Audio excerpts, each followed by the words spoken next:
नमस्कार, good morning दोस्तों। हम बात कर रहे हैं टेस्ट सीरीज को लेकर। हम आपके सामने 5 क्वेश्चन रखते हैं और पाँचों क्वेश्चन के ऑप्शन आपके सामने रखते हैं और काफ़ी डिटेल में और काफ़ी गहराई में उन पे हम बात करते हैं। इसमें हमने लगभग 25 से 30 क्वेश्चन ऐड करते हैं, लेकिन 5 क्वेश्चन के माध्यम से सब क्वेश्चनों को एक साथ मिलाकर काफ़ी बेहतरीन तरीके से हम व्याख्या करके आपको आंसर बता देते हैं। ये काफ़ी अच्छा लगा हमें कि ये आइडिया काफ़ी अच्छा लगा हमको। तो शुरू करते हैं। आपके सामने हमारा पहला क्वेश्चन है। क्वेश्चन ये है कि जो बलवंत राय मेहता समिति के त्रिस्तरीय वाले जो मॉडल थे, जो मॉडल हुआ करते थे, मतलब कि पंचायती राज व्यवस्था को लेकर उन्होंने ये कहा था कि गाँव के हाथों में पावर दी जानी चाहिए और इसके लिए उन्होंने 3 स्तरीय मॉडल बताया था। मतलब कि जिला परिषद होनी चाहिए, ग्राम पंचायत होनी चाहिए और पंचायत समिति होनी चाहिए जो उनकी मध्यस्थता करे। तो उसी को लेकर है कि उसके उलट जब एक और नई कमेटी बनाई गई, अशोक मेहता समिति 1977 के अंदर, तो उस समिति के द्वारा कितने स्तर पर कि मतलब कि कितने ढांचों के रूप में इस मॉडल को बताने की बात की गई थी। तो आंसर ऑप्शन आपके सामने है कि एक स्तरीय ए है, बी है द्विस्तरीय, सी है चतुर्थ स्तरीय और डी है 5 स्तरीय। तो आपको आंसर देना है कि कौन सा राइट है, उसके बाद हम इसकी व्याख्या पर चलते हैं। ठीक है, तो इसकी अब व्याख्या करते हैं। हम देखते हैं आपके सामने व्याख्या है इसकी। जो अशोक मेहता समिति, ठीक है, वो समिति जो थी पंचायत को समाप्त कर केवल मंडल स्तर पर, ठीक है, पंचायत को समाप्त किया गया। देखो, ग्राम पंचायत को अगर समाप्त कर दिया जाए, देखो एक तो पंचायत समिति होती है, एक होती है जिला परिषद और एक होती है ग्राम पंचायत। बलवंत राय मेहता ने सीधा कहा था कि पंचायत होनी चाहिए, ग्राम पंचायत होनी चाहिए, ताकि लोग किसी का चुनाव कर सके, एक नेता बना सके अपना, ठीक है, सरपंच जो होते हैं वो या पार्षद जो होते हैं वो, तो एक चुनाव किया जा सके। लेकिन इन्होंने, अशोक मेहता समिति ने सिर्फ 2 मॉडल पर रखा और कहा कि एक मंडल पंचायत होनी चाहिए जो काफी सारे गांवों को मिलाकर बननी चाहिए। अब काफी सारे गांवों को मिलाकर बनेगी तो वहां पे तो फिर चुनाव होना करवाना संभव ही नहीं है ना। तो ये चीज है, लेकिन इन्होंने जिस तरह की बात की थी, चलो अपने एक बार पढ़ लेते हैं इसको। अशोक मेहता समिति ने ग्राम पंचायत को समाप्त कर केवल मंडल पंचायत और जिला परिषद के रूप में द्विस्तरीय ढांचे का सुझाव दिया था। चलो अपना नेक्स्ट क्वेश्चन पे चलते हैं। आपके सामने हमारा दूसरा क्वेश्चन है और इनके अनुसार जो मंडल पंचायत बनाने की बात अशोक मेहता ने की थी, दूसरी समिति थी 1977 में आई थी जो अशोक मेहता ने की थी, उसमें जो गांवों का समूह बनाया जा रहा है, मंडल पंचायत गांवों का समूह ही थी, तो जो गांवों का समूह बनाया जा रहा था उसमें लगभग कितनी जनसंख्या होनी चाहिए थी। ये क्वेश्चन नहीं पूछा जा सकता है, लेकिन यहाँ पे क्वेश्चन राइट हो जाएगा आपके कि अशोक मेहता समिति ने गांवों के समूह को लेकर मंडल पंचायत बनाने की बात की थी, लेकिन क्वेश्चन में आप बता सकते हो कि लगभग कितनी संख्या में बात की थी। ऑप्शन ए है 5,000 से 10,000 लोग होने चाहिए, ऑप्शन बी है 15,000 से 20,000 तक होने चाहिए, सी है 50,000 से अधिक होने चाहिए और डी है 500 होने चाहिए। तो ठीक है, इसकी हम व्याख्या लगाते हैं। व्याख्या आपके सामने है। तो इन्होंने सीधा कहा था कि ऑप्शन जो बी है वो राइट होगा। इन्होंने कहा कि 15,000 से 20,000 के बीच में लोग होने चाहिए ज़्यादा से ज़्यादा, ताकि गाँव पे ज़्यादा, मतलब कि ज़्यादा बोझ भी मंडल पंचायत पे ना आए। और गाँव काफ़ी छोटे होते हैं, अब 250, 300, 500 जने, 700 जने उस गाँव के अंदर होते हैं। अब इतने छोटे छोटे गाँवों के लिए अलग से विकास करना, वहाँ पे अलग से जाके उनके लिए फाइल तैयार करना, उस गाँव को अलग ही अलग विकास हो रहा है, दूसरे गांव में अलग विकास हो रहा है। इससे अच्छा है कि जिला परिषद के हाथ में आप दीजिए, मंडल पंचायतें बनाइए और मंडल पंचायतों में फाइल भेज दीजिए, विकास सभी का एक साथ हो जाएगा। ठीक है, तो इन्होंने 15,000 से 20,000 की बात की थी। तीसरा क्वेश्चन देखिए, अब आपके सामने है। बलवंत राय मेहता समिति की तुलना में अशोक मेहता समिति का राजनीतिक दलों के प्रति क्या दृष्टिकोण था। ठीक है, ये भी काफी बेहतरीन क्वेश्चन बनाया गया है। इस क्वेश्चन में आपको ये समझ में आता है कि बलवंत राय मेहता जो थे वो राजनीतिक दलों को दूर रखना चाहते थे गाँव से। वो चाह रहे थे कि गाँव के अंदर चुनाव तो हो, लेकिन किसी पार्टी का चुनाव ना हो। वहाँ से ऐसा कैंडिडेट चुना जाए जो उसी गाँव के लिए हो, ना कि वो दिल्ली सरकार में बैठा उसके लिए चुनाव प्रचार करता फिर रहा हो। मतलब प्रधानमंत्री जवाहरलाल नेहरू थे, ठीक है, तो ऐसा ना हो कि गाँव के अंदर किसी सरपंच को चुना जा रहा है, वो दिल्ली में जाके वहाँ पे प्रचार करता फिर रहा है। तो ऐसा नहीं होना चाहिए। गाँव का व्यक्ति गाँव के लिए, गाँव तक ही सीमित होना चाहिए, बलवंत राय मेहता ने कह दिया था। लेकिन अशोक मेहता ने इस पे क्या दृष्टिकोण था, तो आपके सामने जो ऑप्शन है उसको देखिए।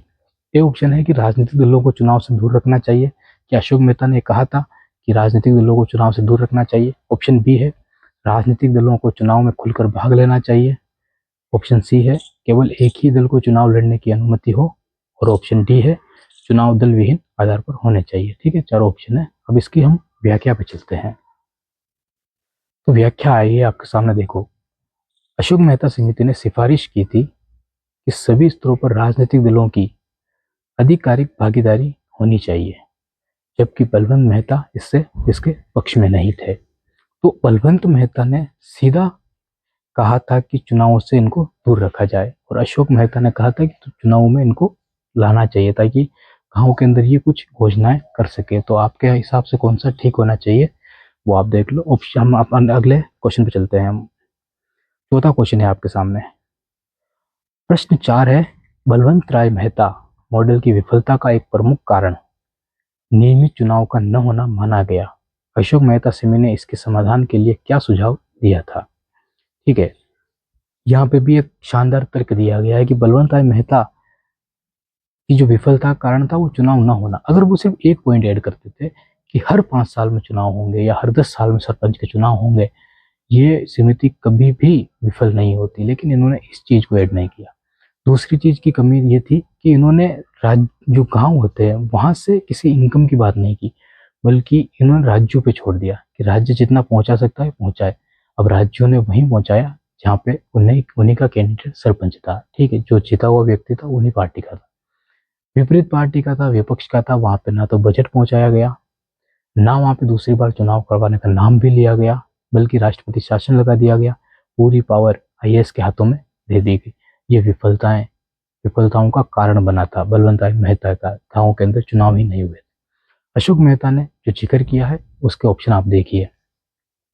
चुनाव को पूरी तरह समाप्त करना, केवल जिला स्तर पर चुनाव कराना, संस्थाओं को संवैधानिक मान्यता और नियमित चुनाव, कलेक्टर द्वारा सदस्यों की नियुक्ति करना। ठीक है,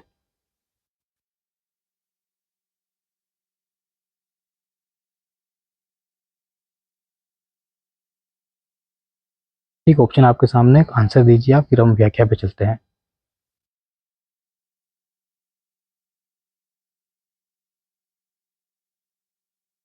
अब देखो, जो अशोक मेहता समिति थी, जैसे ही उन्होंने अपनी सिफारिशें दी और चंद गांवों में इसको लागू करना, राज्यों में इसको लागू करना ही था, सरकार बदल गई। ये पूरी कमेटी ठंडे बस्ते में चली गई। ठीक है, तो यहाँ पे इन्होंने एक तर्क जरूर दिया था कि नियमित चुनाव होने चाहिए। जब तक नियमित चुनाव नहीं होंगे तब तक गांवों का विकास मतलब कि नहीं हो सकता है। ठीक है, तो ऑप्शन सी राइट है इसके अंदर। व्याख्या हम आपको पढ़ के सुना देते हैं। समिति ने माना कि नियमित चुनाव और वित्तीय मजबूती के बिना पंचायती राज बिना जड़ की घास की तरह हो जाएगा। ये बिना जड़ की घास इन्होंने नहीं कहा था, ये किसी और समिति के द्वारा भी कहा गया था। वो बात आगे हम करेंगे। आपका प्रश्न 5वां है, अशोक मेहता समिति की सिफारिशों को लागू करने की पहल सर्वप्रथम किन राज्यों ने की थी?